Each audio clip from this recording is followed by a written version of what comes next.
Selamat pagi Dokter Evi. Pagi Mbak. Iya, gimana Dok kabarnya Dok? Baik ya Dok ya? Sehat, alhamdulillah. Sehat ya.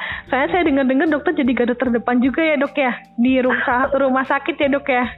Ya iyalah, semua dokter kan gitu. Oh, siap Dok.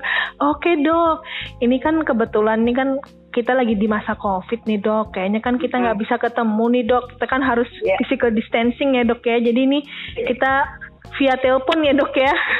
Via telepon ya Dok ya. Ini Dok, mau nanya nih banyak berapa pertanyaan nih Dok dari distributor NASA. Yang ya semasa COVID-19 ini kan banyak banget yang akhirnya jadi hamil nih Dok. Program hamilnya jadi terlaksanakan gitu Dok. Nah, kalau boleh saya tahu nih Dok, sebenarnya bahaya nggak sih kalau misalnya kita itu hamil di masa pandemi Dok? Kalau yang sekarang ini ya, yang lagi hamil ya? Iya. Iya. Jadi memang sih banyak yang kemudian menjadi hamil gara-gara stay home ya. Iya, gara-gara betul stay dong. home gitu. Nah, untuk kehamilan sendiri sebetulnya sih kalau misalnya ibu itu sehat, kemudian juga dia tidak ada interaksi dengan dunia luar dan lain-lain sih aman-aman aja, nggak masalah gitu ya. Tapi infeksi corona, kalau ibu itu hamil dan terjadi infeksi corona, ini bisa menyebabkan gejala yang berat dan bisa juga menimbulkan resiko pada bayi yang dikandungnya juga gitu. Gitu. Jadi kan virus corona ini juga sebenarnya merupakan virus yang menyerang sistem pernafasan ya. Tapi akhir-akhir ini ternyata kan banyak dilansir juga bahwa virus ini bermutasi di Indonesia gitu, sehingga sekarang gejala yang muncul pun itu bukan hanya gejala di saluran pernafasan, tapi juga bisa gejala di saluran pencernaan dan lain-lain juga gitu. Nah, kemudian faktanya apa sih kalau orang hamil di masa corona? Sebenarnya ini masih dalam beberapa penelitian ya. Semua ahli masih meneliti apakah memang seseorang yang hamil dan terinfeksi virus corona ini akan menyebabkan satu perubahan atau menyebabkan satu gangguan kesehatan pada si ibu dan janinnya gitu. Tetapi kalau perubahan sistem imun yang terjadi pada kehamilan ini seringkali membuat ibu itu semakin rentan terhadap virus gitu. Jadi orang hamil itu biasanya imunnya sedikit menurun gitu kan. Nah, sehingga resiko tertularnya juga cukup besar. Selain itu juga yang berbahaya kalau dia terinfeksi virus di trimester pertama. Oh gitu Dok, itu bahaya apa Dok? Nah, trimester pertama ini kan masa-masa ketika pembentukan organ-organ bayi ya. Jadi kalau misalnya terinfeksi virus pada trimester pertama, ini layaknya virus-virus yang lainnya itu bisa saja meningkatkan risiko lahirnya bayi cacat. Oh, oke Dok, oke. Nah ini kalau misalnya Dok, ini kan ada beberapa pertanyaan nih, kalau misalnya saya tangkap kan paling bahaya tuh di trimester pertama ya Dok ya? Iya benar. Tetapi kalau misalnya nih Dok, ketika di trimester pertama dia di usia 2 bulan mau ke 3 bulan gitu Dok, itu apakah ketika di USG baik-baik aja Dok? Maksudnya everything is fine, semuanya baik-baik aja, tapi apakah ada resiko juga dia akan cacat nanti di akhir ketika melahirkan anaknya? Iya, ini bukan berarti bahwa semua yang terinfeksi pasti kemudian cacat, enggak juga. Cuma resiko untuk melahirkan bayi cacat itu meningkat ketika ada infeksi COVID-19. Tapi ini juga tergantung dari daya tahan si ibu juga gitu.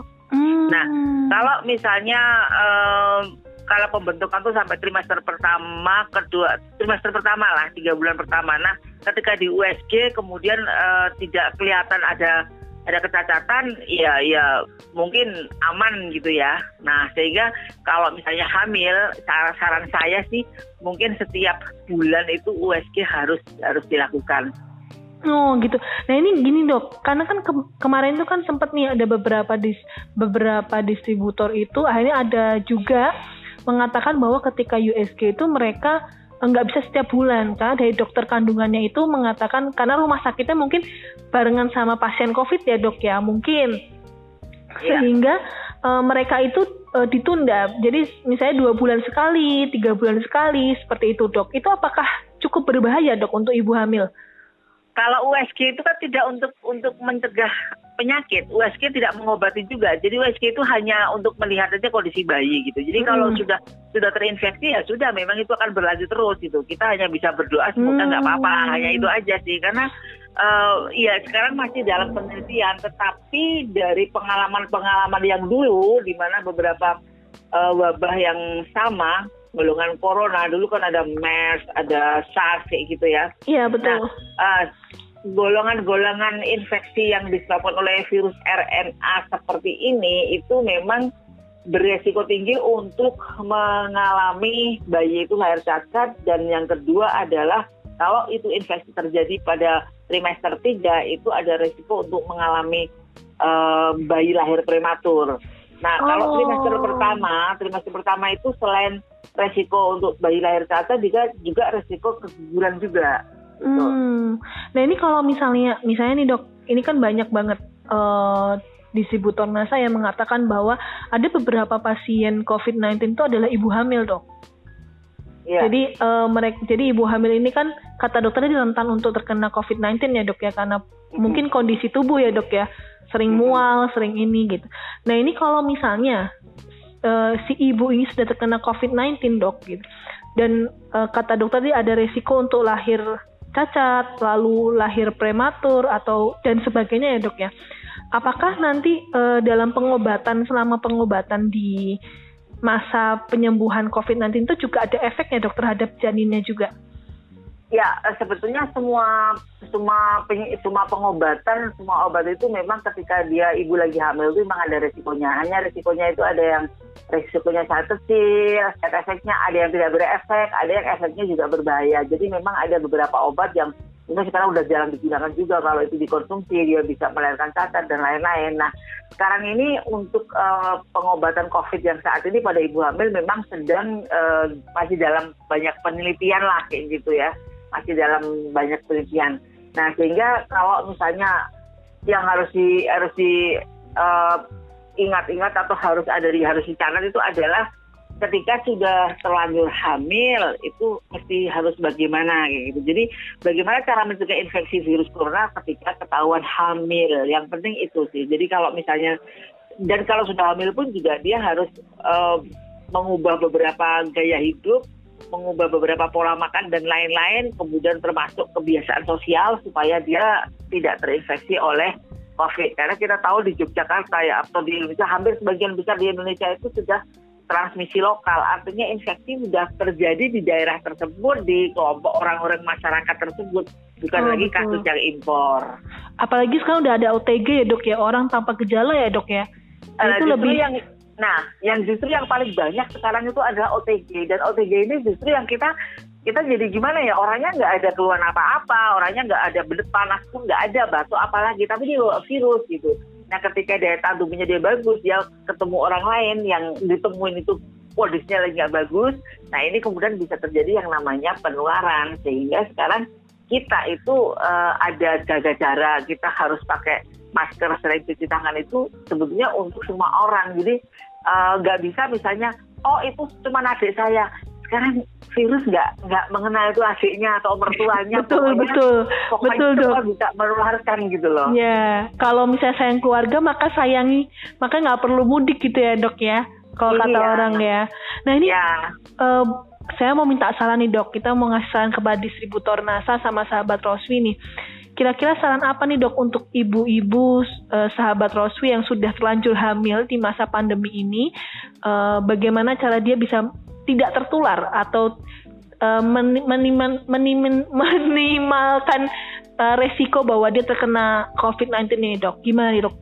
Ya, jadi gini, kita secara umum sistem imun pada orang hamil itu pasti turun. Ini yang harus disadari gitu. Betul. Nah, sekarang apa yang harus dilakukan ketika sudah hamil dan ini masa wabah seperti ini? Yang pertama adalah ini yang penting, social distancing. Betul. Social distancing itu usahakan terutama di bawah sebelum lebih dari 3 bulan, usahakan untuk tidak mengikuti acara apapun yang itu melibatkan orang di luar rumah gitu. Ini namanya social distancing. Jadi kalaupun harus terpaksa, misalnya harus ke dokter, terpaksa sekali ya pakai masker. betul dok. Ya, pakai masker itu ya. Jadi menggunakan masker ini memang sangat penting saat berada di dekat orang, apalagi orang yang sakit atau berada di keramaian gitu. Nah, sekarang masker kan banyak sekali, ada masker kain, masker yang 2 ply, ada yang 3 ply gitu ya. Memang kalau untuk ibu hamil kalau memang mau safe sekali itu mungkin pakai masker medis ya. Oh, kalau masker medis ya dok ya, kalau bisa ya. Sekarang sudah banyak dijual. Sekarang kita nggak susah mencarinya di semua apotek, di semua mungkin apa itu namanya minimarket itu sudah ada ya dok ya. Iya, betul. Gitu. Jadi sekarang juga hand sanitizer nggak susah kok dok. Ya itu mungkin lebih aman ya. Gitu, iya baik. Nah, kalau untuk yang biasa-biasa sih masker kain biasa nggak masalah. Nah, menggunakan masker ini penting sekali, dan ingat bahwa masker ini sekali pakai ya. Sekali pakai kalau bisa tidak lebih dari 2 jam lah udah dibuang gitu. Memang ini sedikit agak ribet, tapi kalau lagi hamil ya apa boleh buat, harus begitu gitu kan. Nah, kemudian juga yang kedua tadi social distancing-nya udah, physical distancing itu penting sekali, meskipun itu dengan saudara, meskipun dengan siapapun itu jaga jarak paling nggak 2 meter. Saya bilang bukan 1 meter lagi, 2 meter sekarang. Sama suami juga social distancing dok? Ya, kalau satu rumah sih mungkin masih bisa, nggak masalah gitu ya.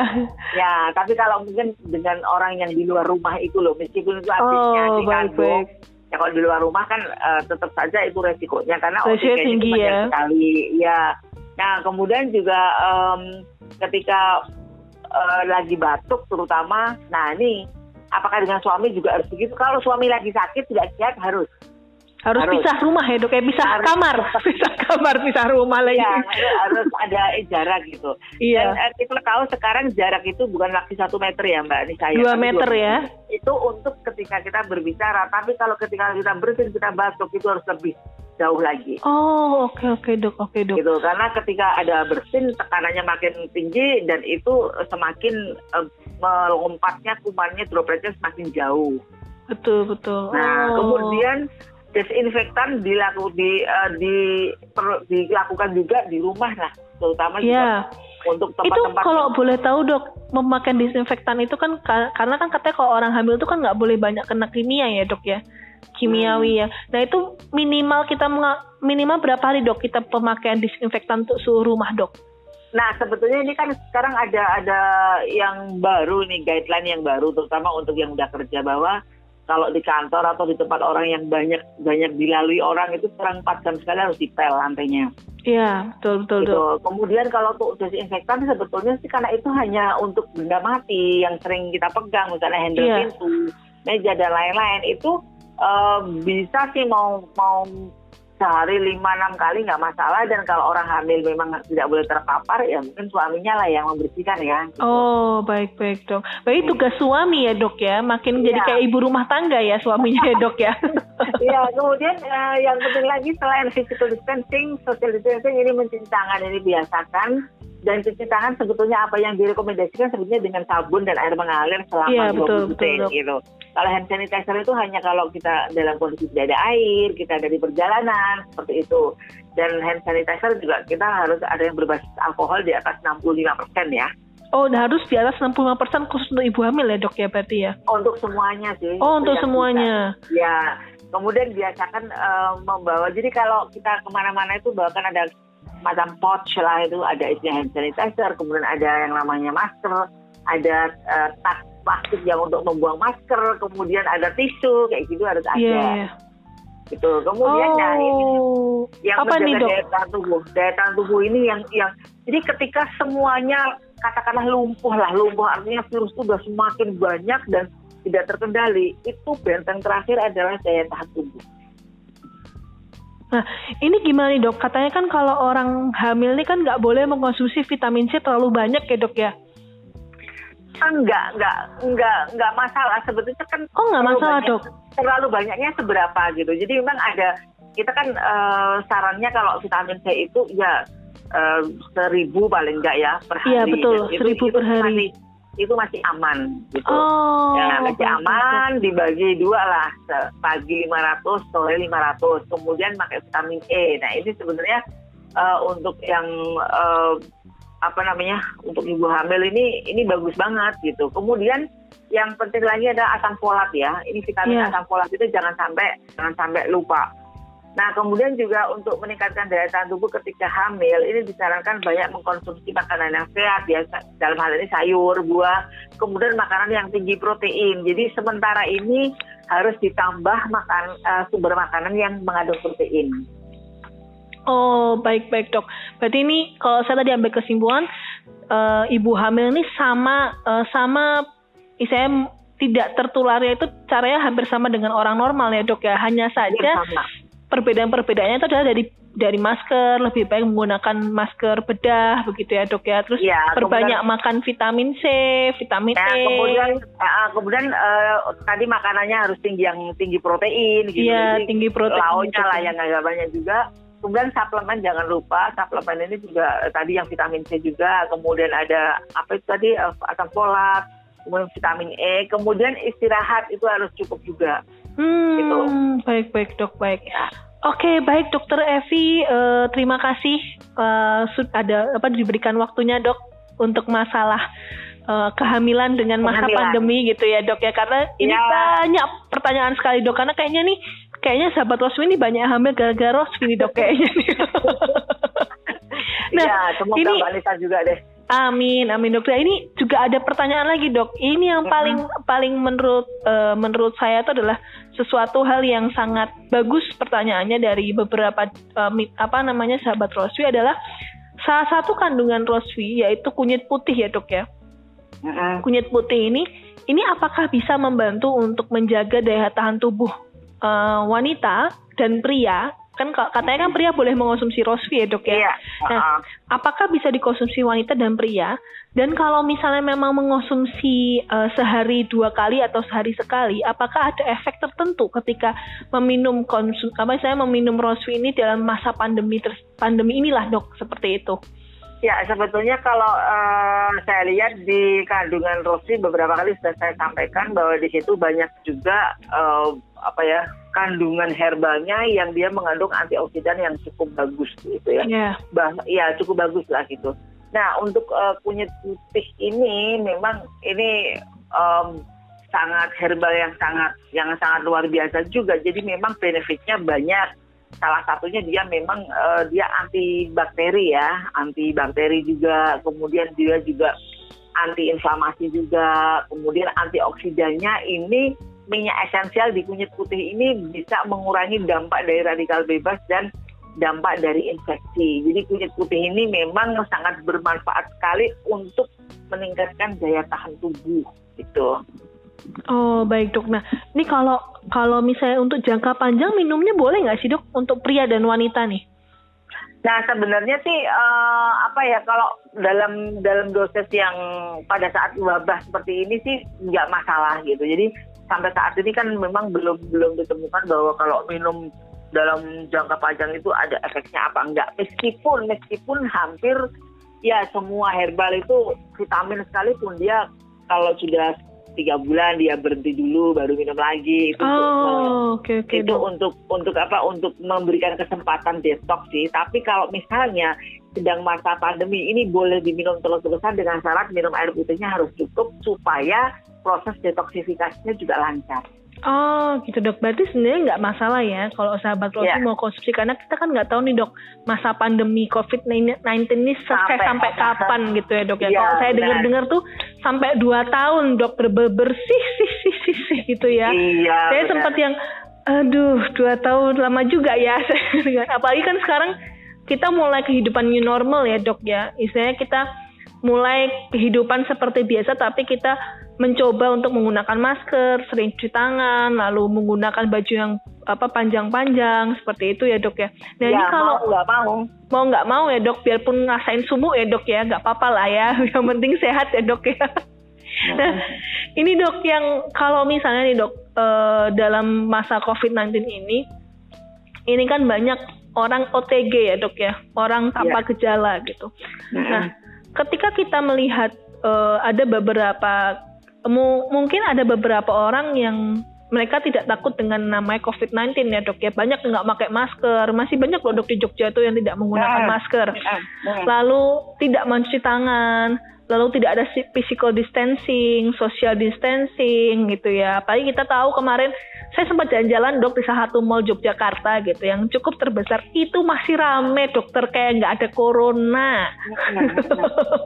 Nah itu kalau untuk kita yang kita sudah pernah swab test nih dok, atau mungkin kita pernah rapid test ya, kita pernah rapid test hasilnya negatif gitu. Nah apakah kita yang hasilnya negatif ini perlu untuk rapid test kembali 2 minggu kemudian, dan akhirnya kan kita melakukan kegiatan ya biarpun kita melakukan social distancing, lalu melakukan hal-hal yang berhubungan dengan pencegahan COVID-19 begitu ya dok ya.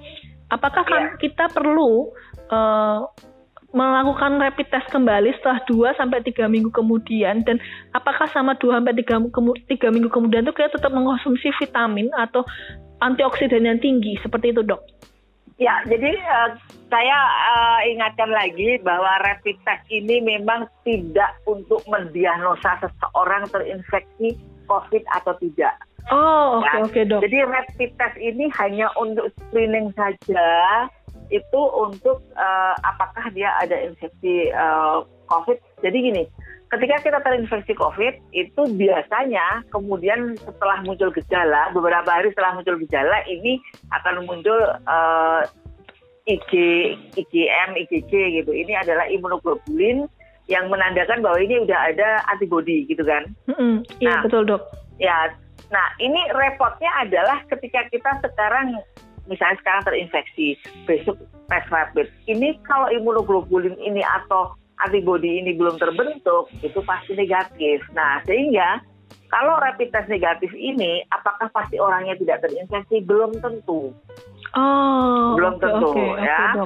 Nah, kemudian makanya ini nggak bisa dipakai sebagai patokan bahwa seseorang terinfeksi atau tidak.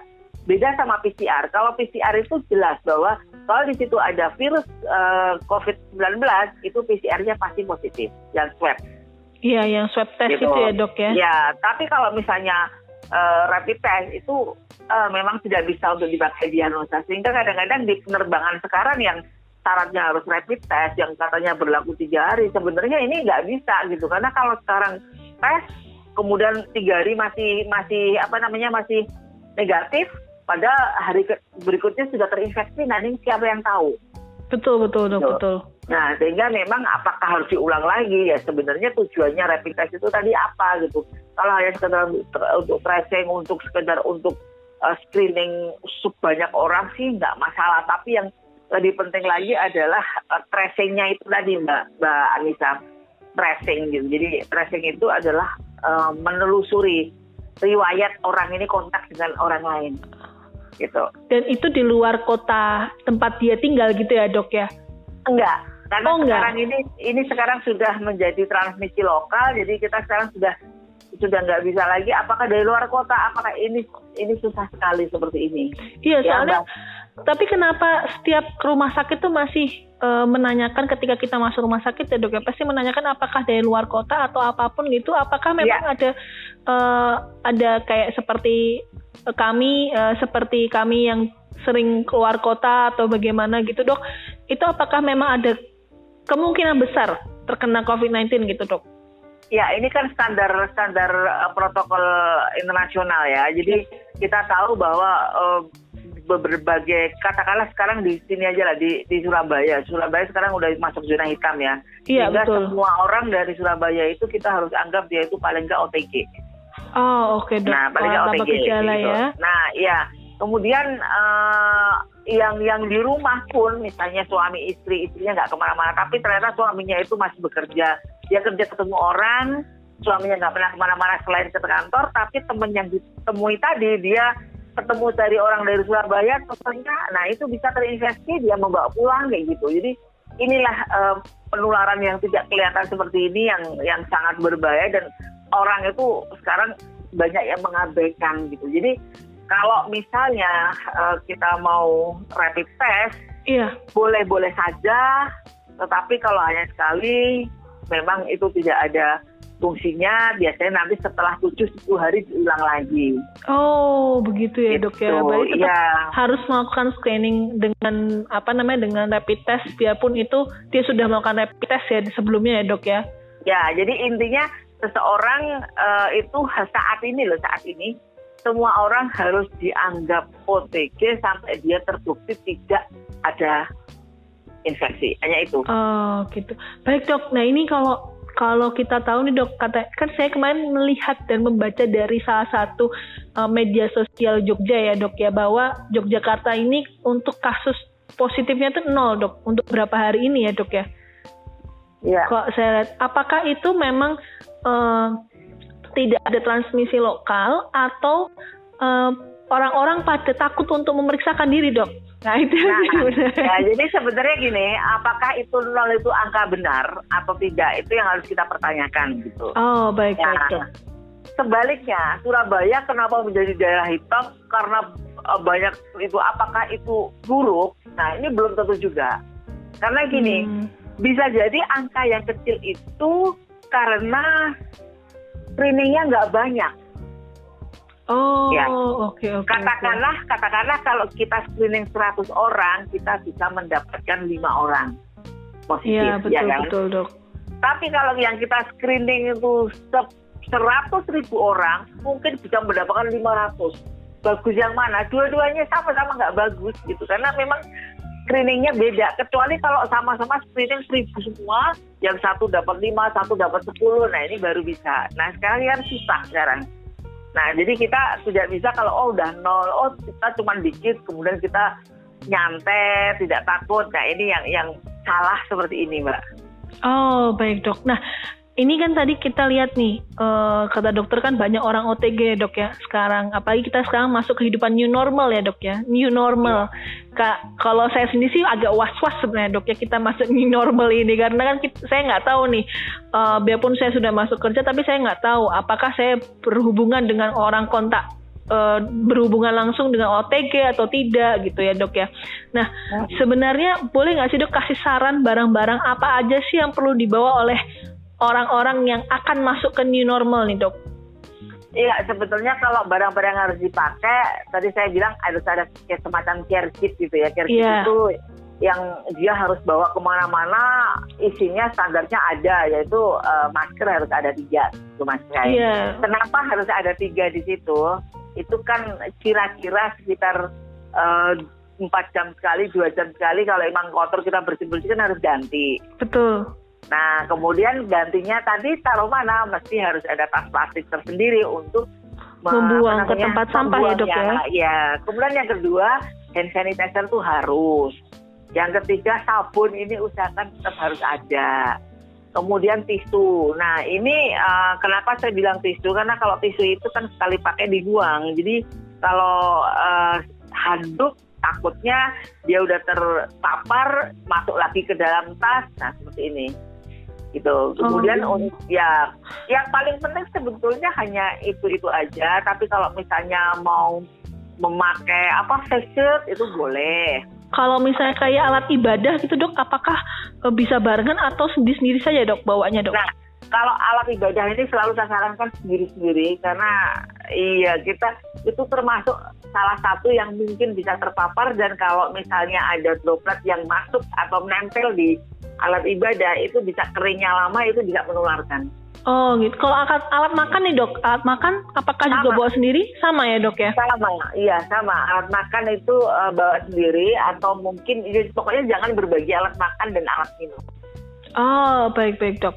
Baik dokter Evi, untuk sesi kedua ini saya tadi udah mengambil kesimpulan bahwa teman-teman yang untuk masuk ke new normal atau sahabat Rosvi yang masuk ke new normal itu yang pasti dia harus bawa masker ya dok, yang minimal 3, terus habis itu hand sanitizer, terus sabun, lalu ada alat makan sendiri, alat ibadah sendiri begitu ya dok ya, terus tisu basah, tisu kering seperti itu. Nah, terima kasih dokter, ini saran yang sangat luar biasa yang akan saya berikan kepada sahabat Rosvi ini dok, karena ini penting sekali untuk teman-teman yang mungkin masuk ke new normal dan belum tahu apa saja yang harus dibawa oleh teman-teman untuk kembali ke kinerja masing-masing, kehidupan kerja masing-masing ya dok ya. Nah, ini yang paling penting dok, saya tuh sering melihat iklan dok, alat tuh itu loh dok, alat ini sampai saya lupa, alat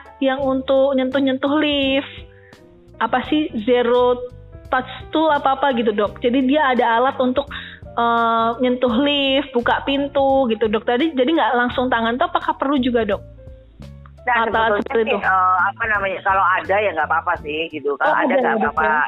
Iya, cuma kan kalau misalnya nggak ada gitu, kita bagaimana? Mungkin yang jadi masalah tuh gini Mbak, yang jadi masalah itu sebenarnya bukan kita nyentuh atau tidak itu.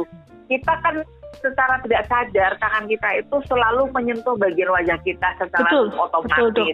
Nah, yang ditakutkan kalau tangan kita itu ada virusnya, droplet COVID gitu kan. Yeah. Nah, sehingga memang kalau bisa memang tangan itu tidak digunakan untuk yang memegang sesuatu yang tadi terjangkau orang banyak gitu. Jadi kalau misalnya mencet tombol lift kan pakai siku. Iya, betul. Kalau di luar negeri udah pakai tangan gitu. Udah pakai kaki ya dok ya sekarang dok. Udah pakai kaki gitu.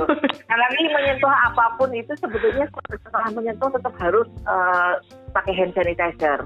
Oh, gitu. Baik dok. Ya sama ketika saya mau periksa pasien saya pakai hand sanitizer. Harus pakai sanitizer ya dok. Pakai sanitizer sampai tangannya kasar. Gak apa-apa dok. Tangan kasar masih dicintai suami kok dok. Oke, Dokter Evi, terima kasih atas waktunya dok. Mungkin nanti kapan-kapan saya akan telepon kembali ke Dokter Evi. Kira-kira kita mau membicarakan apa lagi dok? Karena ini sekarang kayaknya saya banyak dapat pertanyaan oleh sahabat Rosvin tentang pandemi COVID-19 nih dok. Karena mereka nih kayaknya diadang-adang, karena kan kemarin ada statement dari Dokter Evi bahwa kunyit putih bisa membantu untuk antioksidan tubuh begitu dok. Jadi mereka akhirnya ini boleh nggak ya, ini boleh nggak ya, ini boleh nggak ya gitu. Jadi kami sempat bingung nih dok mau jawabnya gimana gitu. Oke, terima kasih dokter. Semoga selalu sehat ya dok ya. Jangan sampai sakit dok. Nanti kalau sakit nggak bisa telepon lagi dong dok. Oke, siap Mbak. Oke, terima kasih Dokter Evi. Selamat siang dok.